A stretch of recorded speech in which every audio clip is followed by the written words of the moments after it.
welcome to the LPP podcast. The Life Process Program, LPP, is an online coaching program developed by Dr. Stanton Peel. And at LPP, we help people get past addiction and move on with life. You're listening to a weekly segment of our podcast called Sundays with Stories. Every morning, my co-host Dr. Stanton Peel and I summarize addiction-related news of the week, or we get questions informed by our LP participants. But we give these stories a fresh spin. We focus on the fact that an overwhelming majority of addicted people mature out of their addiction over time. And most people do so without any fanfare. So we want to shine a light on these people and their stories that are missed due to a media insistence, cultural insistence, that addiction stories have to be tragic ones, and that even success stories have to be framed as a person hanging on for dear life and always struggling to keep demons at bay, no matter how much time has passed. So to learn more about the psychology of addiction as we see it and common sense strategies for developing greater balance in life, visit our website at lifeprocessprogram.com.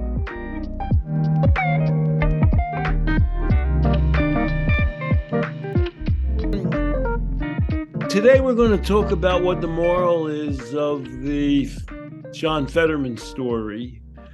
I'll give you a quick reprise of where it's going to end up. Privileged elite Americans have given up on the idea of reducing depression. We don't really believe that's possible. So let me launch in. John Fetterman was elected last fall as the Democratic U.S. Senator from the state of Pennsylvania. And during the campaign, he had a stroke. And he was laid up and really didn't begin campaigning again fully, but he won the election anyhow, and he's entered the Senate. And he went into Senate in January. And very soon after that, while he was attending the State of the Union message in mid-February, he was hospitalized. Mm-hmm. Then he got out of the hospital. They said, well, he didn't have another stroke. But very shortly after that, he has been rehospitalized because he's been diagnosed or he's revealed that he has depression. So have you noticed any feedback on all of this, Zach? Have you noticed how the media has been handling all of this? Yep. Politically speaking, there's a divide between left and right, but health-wise, people are lauding him for getting treatment for his depression. And that includes bringing on, specialist guests who are psychiatrists and saying, this is great. There should be no stigma around depression. We have treatment for depression. We have SSRIs. We have medications we can give people, and it can be treated just like diabetes or, a kidney infection or something like that. So good on him for curing depression. Now, first, I just want to say really quick before you hop back in, I like Fetterman. He's a really likable guy. I like him politically. I like him as kind of a hometown Pennsylvania person and as lieutenant governor. I don't live in Pennsylvania, but, from afar, I think he's a likable person.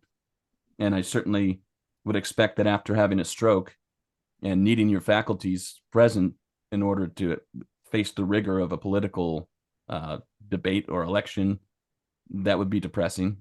And you said Americans, especially American elites, have given up on the prospect of reducing depression, which is not the same thing as they're saying when they say treat depression. Out with I agree with your perception of Fetterman. He has a political gift. He's a down-home guy, but he's a progressive. Mm-hmm. He was a mayor of some town. Maybe it was called Braddock. I don't remember. And then he was lieutenant governor. So he's a statewide guy, and he's famous for wearing, hoodies and just being a regular guy. He seems like a real nice guy. So the first thing that happened was he got a stroke, and there was a surge. I mean, how was that going to play out? He was running against a guy named Dr. Oz, Mohammed Oz, who was a world-class heart surgeon at Columbia Presbyterian and also was a big media star under Oprah. And Osnes played it badly. He was already in danger of being considered an elite person. And he sort of said, well, is he really capable of running and doing this office? And people saw that as him getting down on a sick person. So he lost. Oz did. So when he almost immediately, he had a hard time campaigning. And he had a hard time, he's developed auditory dysfunction, whatever that is, and things due to stroke. He's having hard time processing information, which people sometimes do. And that has characterized his first few weeks. And when the president gave his State of the Union address, he looked bad. Oz walking around, he looked befuddled. He didn't relate to people. He looked all around bad. So he was sent to the hospital again right at the night of the president's State of the Union address. And then very shortly after he got out, he was sent back for depression, and he was lauded the way you described. People emphasize how great it is to express openly the fact that he was depressed. Now,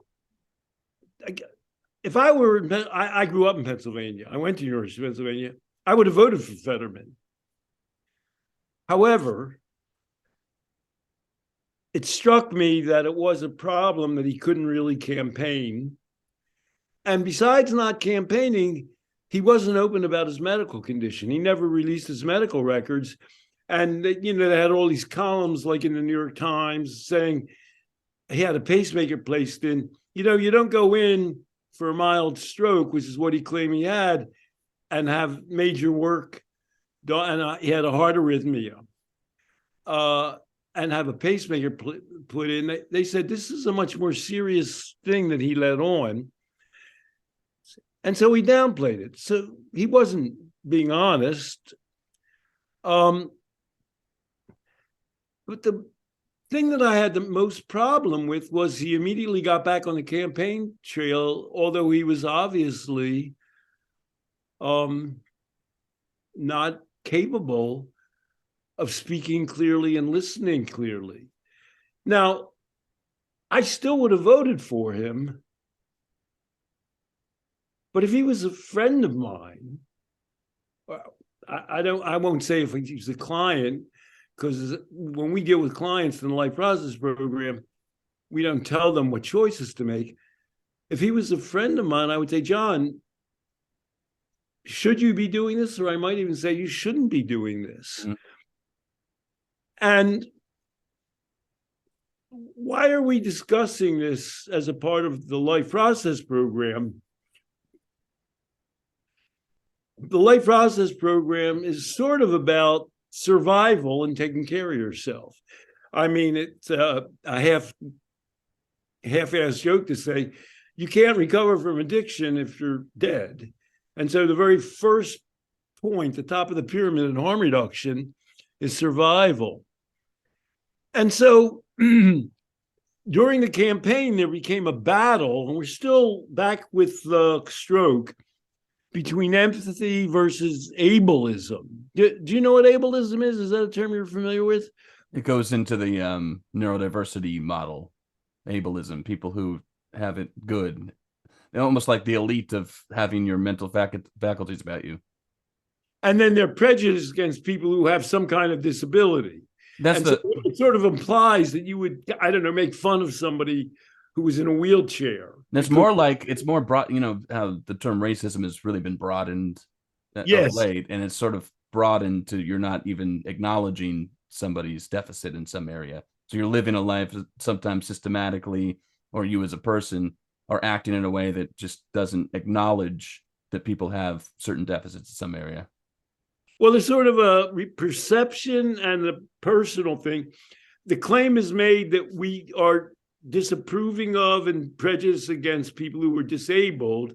And then on the parallel side, the whole reason he was greeted for admitting eventually that he was depressed is because people, the whole thing is stigma.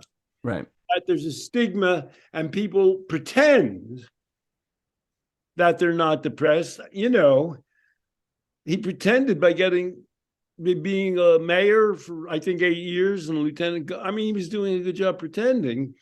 He was an extremely successful person in our society. And, but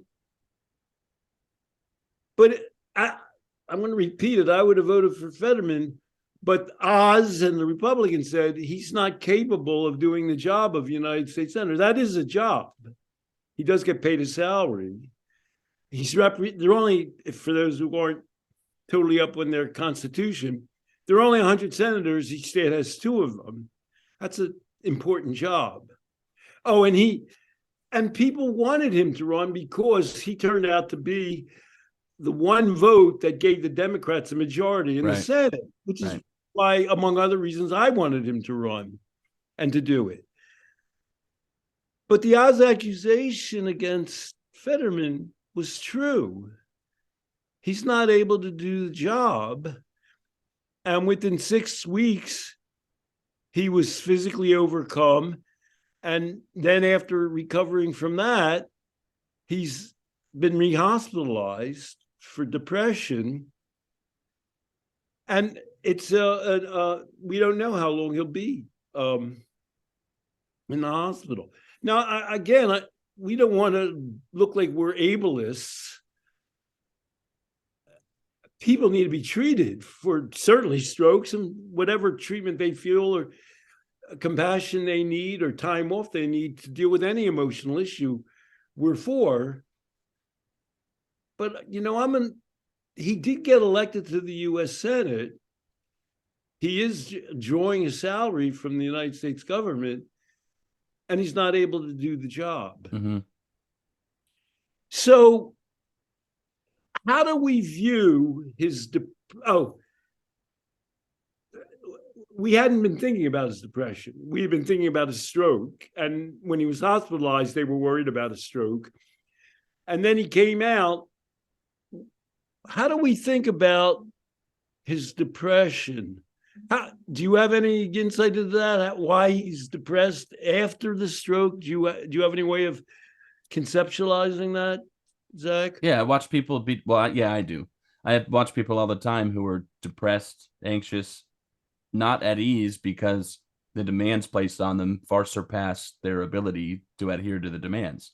And that's my baseline rule. And so he turned from a capable person who is industrious and will take on any challenge to now he's facing this sort of, this word gets overused, but kind of an existential thing where I'm the load bearing for, I need to win, and I need to win for me, but I also need to win for more than me. I need to win for my constituency and for the United States so that our party has the advantage. And so I can't play the game of that Dr. Oz is setting forward. Who would you rather have? Somebody, a competent and healthy Republican jerk, you know, kind of saying, or would you rather have somebody who you don't know is fit to do the job no matter what he believes? And he went with, I'm going to go with my worldview and beliefs and just try to push through it, even though he didn't have the capacity to do it. And I think that's quintessentially. And as depression. A psychological principle, I think what you've outlined is something, well, you and I believe it.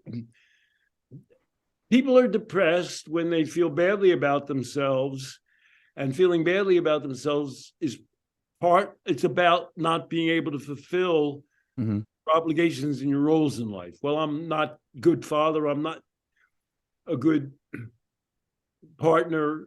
I'm not capable. Those are depressing thoughts. And there's something in America called cognitive behavior therapy.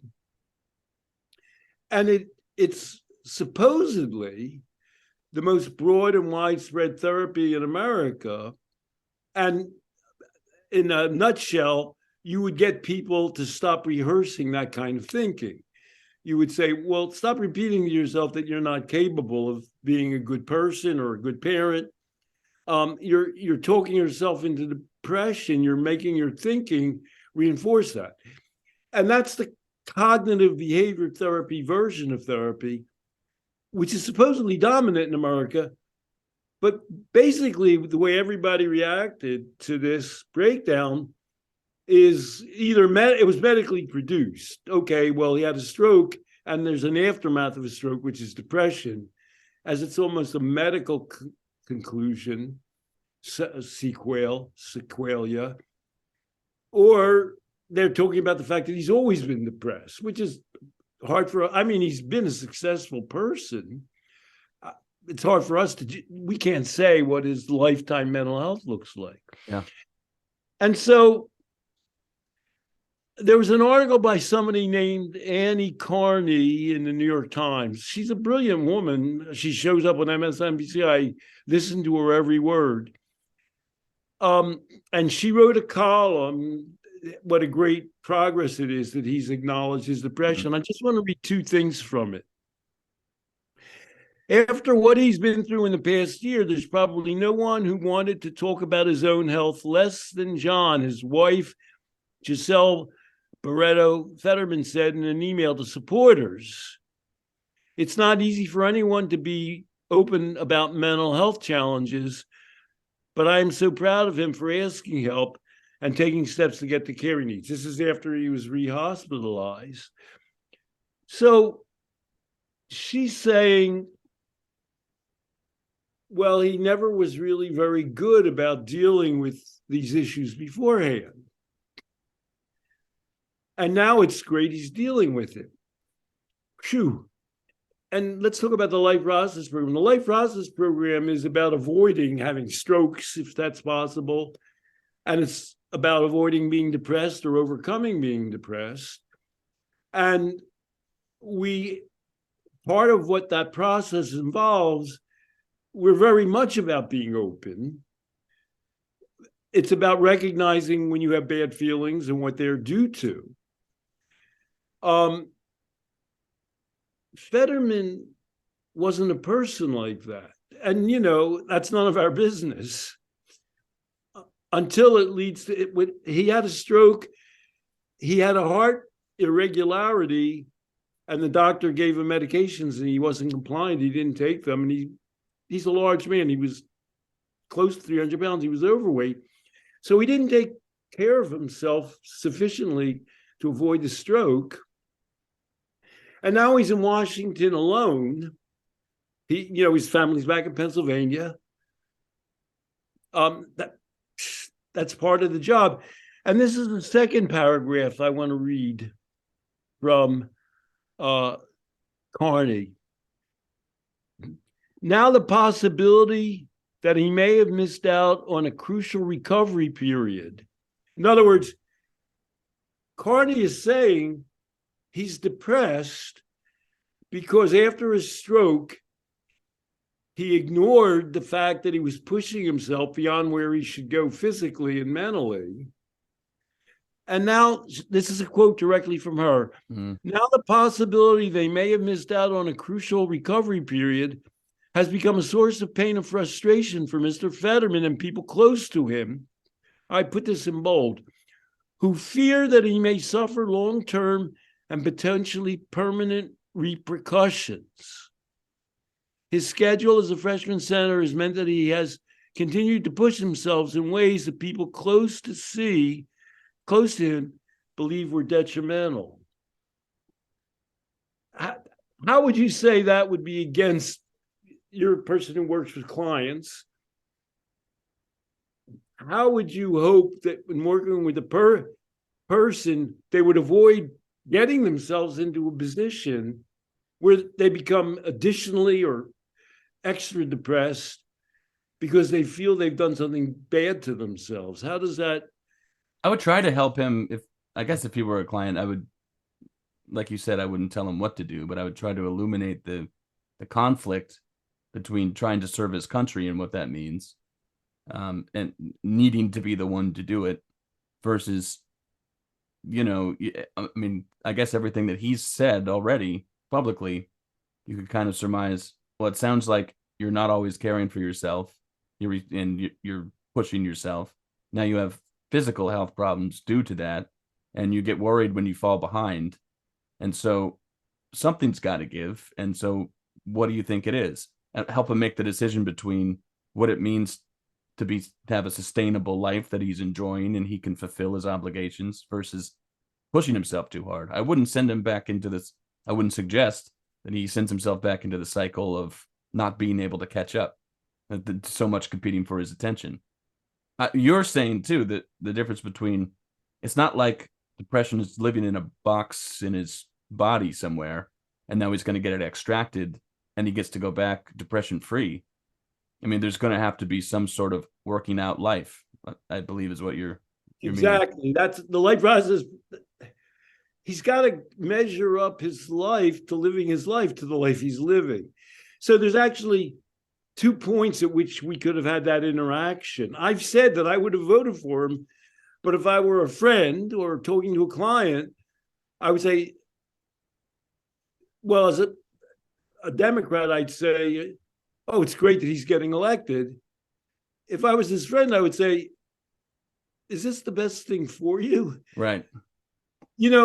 And to be really cruel, once he got elected, there's a Democratic governor in Pennsylvania. If he dies, he'll replace him with a Democrat. And if Oz won, there would be a Republican in the Senate. Right. So it's almost like all those people who are rooting for you, they have an ulterior. You have to survive. And of course, I don't want to get down on his wife or anything, but he's got a family, and that interaction. I have a feeling he's a person that doesn't take input well. His potential constituency wanted him to sacrifice himself. Friends, people who care about him as a person, if they were thoughtful, would want him to do well, no matter the decision he made about staying on the campaign trail or not. I'm on an email list with 2 guys who I went to Penn with. One's a psychiatrist, and the other's Archie, who works with psychiatrists. And I said, I hope he wins. But I asked the psychiatrist at Archie, if he was a friend of yours or a client, would you tell him he shouldn't be running after he had the stroke? And it was revealed that it was life-threatening. He almost died. Yeah. More serious than he revealed. He ignored that due to whatever internal pressures or political pressures we've described. Now he's in the Senate, but he can't do the job because he's in the hospital. And so there's 2 views of that. There's a political view and a personal view. The political view, I hate to say that, is well, Oz was right. People shouldn't have voted for him. Some people aren't capable of doing a job because they're dumb or they're dishonest. He wasn't physically and emotionally capable of doing this job. And then there's a personal story. It's still the same person. He's in a bad place. And that gets, you made a second point that I want to reiterate. Your second point was, people in America think depression is something like that's in a box in your chest, and they know what to do with a stroke. People die of strokes, but they know how to handle that. Boom. The University of Pennsylvania, I don't know what hospital he went to. University of Pennsylvania Hospital in Philadelphia is one of the best hospitals in the country. You're going to get the best care you possibly can. They don't have that for depression. And one reason we know they don't have that for depression is because in the United States of America, depression has risen steadily since 1990, as have suicides. And antidepressants are more prescribed now than ever. The number of people who chronically take antidepressants has tripled since 1990. So you and I are in the addiction field. I know people who have said things. I took my daughter, my husband and I took my daughter to a treatment center, and they gave this story to us, well, now your child's in good shape. That person's daughter died in her 30s, the one I'm thinking of. They don't have that. You can't turn over and American thinking is that they can. Well, we have all these great treatments for depression. Not if you're looking at what's happening to people. And so the life process program approach is to say something like, how do you get your life in balance? How do you have a family and a health and a job life that, allows you to, live, not have a stroke, start walking and doing that exercise. And secondly, that makes you feel capable of handling the stresses on your life. And we're looking at the individual now. We're not making a political statement. And he's not in that position. And nothing in the hospital is going to make him in that position. I'm distracted by something. An outcome of that conversation could be that he becomes I'm pretending he's a client again, but it could be because that he becomes aware that really his life is not in balance, and certainly going on the campaign trail is not going to make that any better. So in that case, but if he decides to continue to run despite that awareness, then we could talk about something clinically like harm reduction on the campaign trail. So if you do make that decision as a person and you're willing to, there's going to be some detriment to your health, you could at least say, because you value it so much, you could at least say, how do you make this as smooth as possible? Are there people around you who you can call on when you don't have the capacity to do something? Or can you bring your family with you more often than other people? Can you have some kind of quirky, creative scheduling process? All of those things. So at least he could become aware. And what is happening now is that I think he's sort of tricking himself or tricking other people into thinking he can go away, get his depression treated, because they're seeing, there are two things that are besetting him. One is physical health, and it looks like he's getting over that. And then one is depression, and now he's nipping the depression in the bud with whatever medications he's going to get. So that's a totally different view of his own life, which in itself I think would be helpful. Somebody could have had a comment. He has assistants and they have mechanical aids. He has to read speeches. He can't process it. That's one way to go in life. And it's not for us to judge. He felt deficient and inadequate because of that. And some of that, you're walking down the hall and people shouting questions. I mean, that's part of it. So you have to if you're going to harm reduce it, you have to be good about like saying, okay, I'm going to turn this over to you and you. And I understand that. I have to processing the relationship between the demands on you and your capabilities. That's the life process. And that's what we're about. He's being extricated now from the Senate. So all that things where people are shouting questions and he has to go to hearings and you have to follow all that. He doesn't have to do that. And it's because he's not capable of doing that. And he's not going to learn to do that in the hospital. Right. And so I actually wrote an email to the governor. I don't know the governor of Pennsylvania. His name is Shapiro. I actually wrote an email to him where I said, John Fetterman's on a death spiral. You need to replace him. Then, honestly, after I did that, I said, is the FBI going to get this? It's going to appear. Right. Is that a threat? Like a second email. This isn't a threat. I'm a psychologist. This is a advisory thing. He should quit the Senate, or Governor Shapiro is a humanistic guy who wants to expand healthcare for everybody. I would have voted for him a million times, has to replace him. Somebody has to take the bull by the horns and say, this man is in a bad situation. Politically, it's one thing, but people are giving it to him. They're saying, well, we don't mind that he's not in the Senate, but for his own well-being and for his own good. And so I wrote that email because I actually feel guilty. I feel, well, I wanted him to win. This guy's not in a good situation. Both stroke-wise. I mean, that all this is a physical burden as well.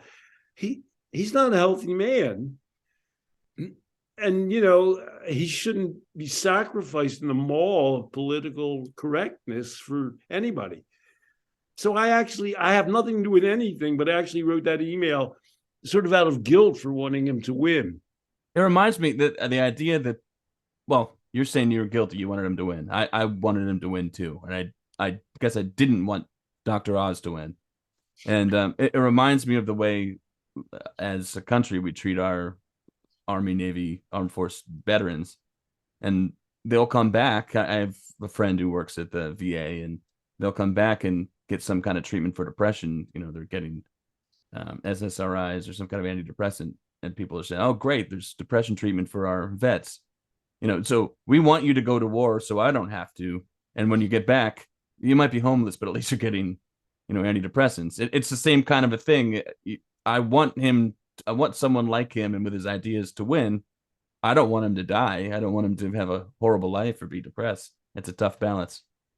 And the actual answer to soldiers not being depressed when they get back, we know it from Vietnam, is being reintegrated into life, right? Having friends and work. It's right, and we're equally as serious or unserious about that. It seems it's sort of like, as a society, we're not prepared to deal well with returning veterans very often. Some families are, some aren't. And we're not prepared to deal well with depression. So this gets to the larger universe, that I want to summarize.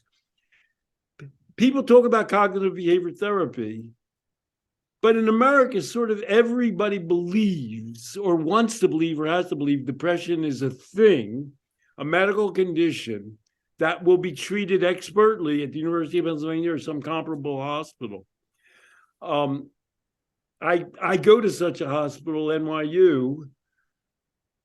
When I go in and they're going to do some kind of a procedure, I feel this is as good as it gets. I'm one of the best guys. I personally have not gone or sent any of my family children for depression or addiction there. And if I did, I wouldn't think, oh, good, I'm sending them to the best place in the country. Bob's your uncle, they'll cure all of this. And we have a national delusion that forces us to go contradict the woman I described, from the New York Times, brilliant woman, Annie Carney. She described the person who was out of touch with his life. And then she says, isn't it great? He's admitted he's depressed and he's getting treatment. Right. She doesn't make that connection with, well, maybe he's in the wrong place in life. He either has to have a different way of dealing with it or he needs a different job. Right.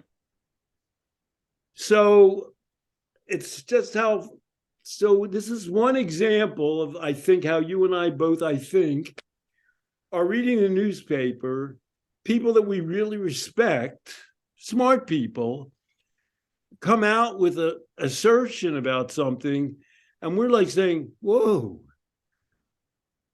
where are they coming from? How do they think this thing all works? And that really gets down to what the brass tacks. We're thinking about depression in an entirely different way from them being the entire culture and cultural elite. And it has implications. We are having record levels of depression since 1990 and suicide. Record levels, and people's lifespans are declining. For the first time ever, there was a retro movement in the life expectancy of Americans. It's more often among deprived people, minorities, young people, now teens, are more likely to commit suicide, and people with only a high school education. But it expands to include other people as well. It's almost as though they're saying, oh, John Fetterman is so much like us that he's suffering one of those deaths of despair that we talk about for people who really have so few resources in America, even though he has access to the best medical care, and he's in a revered social position. There's something fundamentally wrong about how we're thinking about it, and it's coming out in people's reaction to John Fetterman. Man, I don't know if it's cringeworthy to pat ourselves on the back at the end of one of these, but when you said that this is the topic you wanted to discuss, I got nervous because I was thinking it might be hard to differentiate between us talking about depression and lifestyles versus talking about someone politically. I think you did a great job threading that needle. Right. Well, you right away started by saying, it's, and so that was quite a good point. You said at the beginning, we're not dealing with this politically, because the kinds of things we're saying might identify us as like this is Fox News. Right. Sean Hannity's saying, I told you he couldn't get elected. Right. And one thing that differentiates us from us is our primary focus as psychologists is on the well-being of that human being. I don't want anything bad to happen to him. Anything worse than already quite a few bad things have happened to him. So that's the Life Process Program slant. When you think Life Process Program, watch our podcast or participate in our program, you almost get a whole different vision of the universe around you. Good plug. And here's to Fetterman and his family, hoping he's able to do something meaningful in his life and his time in the Senate. Well, you don't think he can do both? I think he should resign. I don't think this is a good place for him. I don't think he's set up to do well for himself. Yeah. I'm holding out the prayer that he can do his harm reduction as a senator process. We'll see how he does. I wish him well. We want him to live. We want him to be happy. We want him to go back to his family. Put some other guy in there or woman in there. All right, Stanton. Happy Sunday.